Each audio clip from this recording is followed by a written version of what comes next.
Hi, I am Rajalakshmi S. Rai, Principal of Vidyalakshmi State College, Savadu. Now I am taking business taxation. Under that, problems relating to incidence of tax. So yesterday's class, last class, we already seen the solved one problem.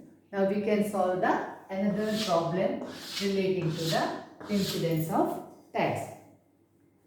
So once again, first column should be OR, second one NOR, and last one is NR.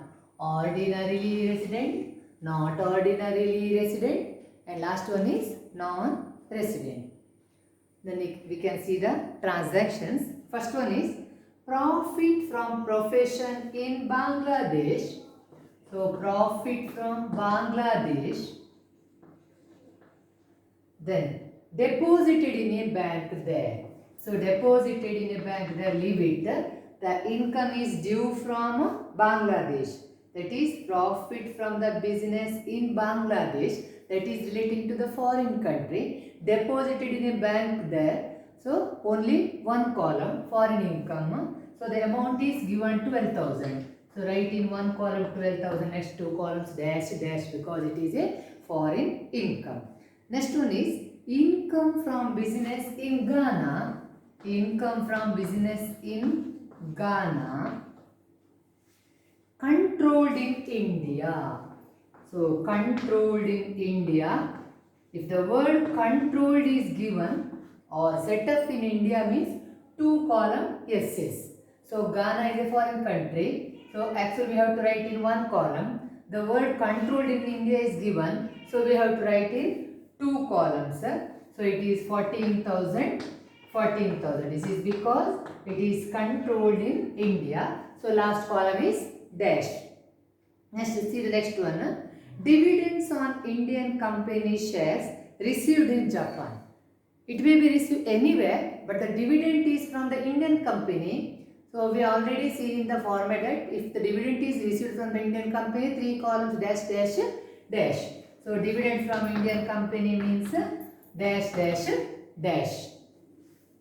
Next, profit on sale of building in India received in Hong Kong. So profit on the sale of land in India. So it is due from India or it is arise in India. So any income arise in India means it is over. Three columns yes, yes, yes.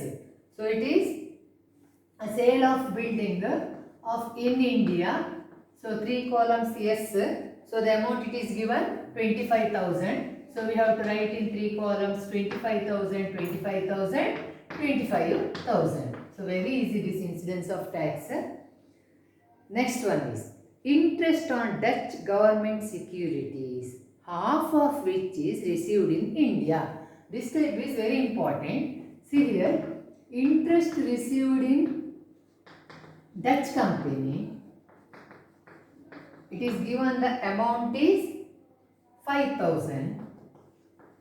Then it is given half of which received in India. Received in India.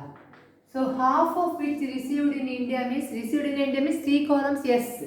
But Dutch company interest means foreign income. So interest on Dutch company means foreign income. We are receiving 5,000. So first column 5,000 is taxable. Fully taxable as per this one. Half of which is received in India means half should be written in three columns. Then what we have to do is foreign income is important. So first column we have to write the full amount. That is 5,000. It is fully taxable. Foreign income is fully taxable in first column. So write the full amount in first column. Then half of which is received in India means next two columns we have to write the half. So 2,500, 2,500. It should not be added here once again 2,500. This amount should not be exceed that amount.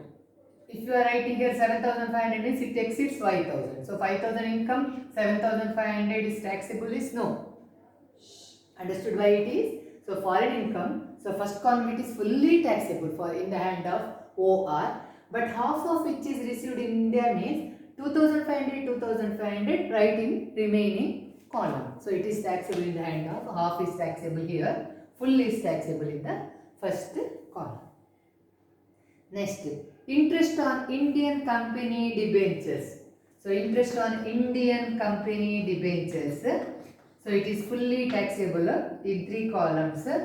It is 16,000, 16,000, 16,000. So interest is fully taxable Indian company, but if it is dividend, then 3 columns dash dash. So it is over. Next transaction we can see is interest on bank FD. Interest on bank FD. It is not given whether it is Indian bank or foreign bank. If it is not given means it implies that it is related to the Indian bank. So ಏನು ಕೊಟ್ಟಿಲ್ಲ ಅದು foreign bank ಇದ್ರೆ interest on F D Indian bank ಇರಂತ ಕೊಡಲಿಲ್ಲ ಅಂದ್ರೆ it is assumed that it is related to the Indian company. So it is 3 columns, yes, yes, yes. So we have to write the amount in 3 columns because it is Indian income. Yes. Next one is income from agriculture in England. So agriculture in England, half of which rupees 30,000 is remitted to India. So remitted to India, deposited in India, leave it. It is not at all affect the tax rules. ಅಲ್ಲಿ confusion ಕೊಡುವುದು remitted to India, half brought to India, half deposited in India. No, only received in India or accrued in India or controlled in India means only it affects, but it does not affect remitted to India. So income from agriculture in England 50,000 it is given. So we have to write in first column 50,000, next 2 column dash, half of which is remitted to India, leave it. Next one is income from business in Singapore. So business in Singapore, then business in Singapore controlled from Bombay. So it is important. Controlled from Bombay it is given 60,000. This business is controlled from Bombay is 60,000. Then in the same problem within bracket they are given half of this is received in India. It is important. Within bracket it is given half of which received in India. Then what to do? First we have to see full amount where we have to write in which column. So business in Singapore means we have to write in first column. Am I correct? We have to write in first column 60,000. Next read the next. This business is controlled in Bombay. Business in Singapore controlled from Bombay means once again we have to write in 2 columns, same amount 60,000, 2 columns. Over. So analyze the problem like this. See, business from Singapore means write in the amount 1 column. It is controlled from Bombay. Controlled means we have to write in 2 columns. Over. Then within bracket they are given half of which is received in India. So received in India means 3 columns. This 2 columns already filled. So half is received in India means it should be in 3rd column. Half means it is 30,000. So ನೋಡಿ foreign income ಅದನ್ನು first ಕಾಲಮ್ಗೆ ಬರೀರಿ. ಫಸ್ಟಿಗೆ controlled in India ಅಂತ ಹೇಳಿದ್ರೆ 2 column ಬರಬೇಕು, 2 ಕಾಲಮಲ್ಲಿ ಬರೀ. Half of which is received ಅಂತ ಹೇಳಿದ್ರೆ 3 ಕಾಲಮ್ಗೆ ಸಹ ಬರಬೇಕು. 2 ಕಾಲಮಲ್ಲಿ ಅಮೌಂಟ್ ಬರ್ದಾಗಿದೆ. ಸೊ ಲಾಸ್ಟಿಗೆ ಎಷ್ಟು ಬರಬೇಕು? ರಿಸೀವ್ಡ್ ಇನ್ ಇಂಡಿಯಾದಿಂದ 3rd ಕಾಲಮಲ್ಲಿ half we have to write. So ಇಂಥ ಪ್ರಾಬ್ಲಮ್ಸ್ ಕೊಟ್ಟರೆ for this adjustment they will provide 2 marks. And for others, for each transaction 1 marks. If any adjustment is given like this, half of remitted to India, half is received in India, like that, then they will provide 2 marks for that adjustment. Then see the next one is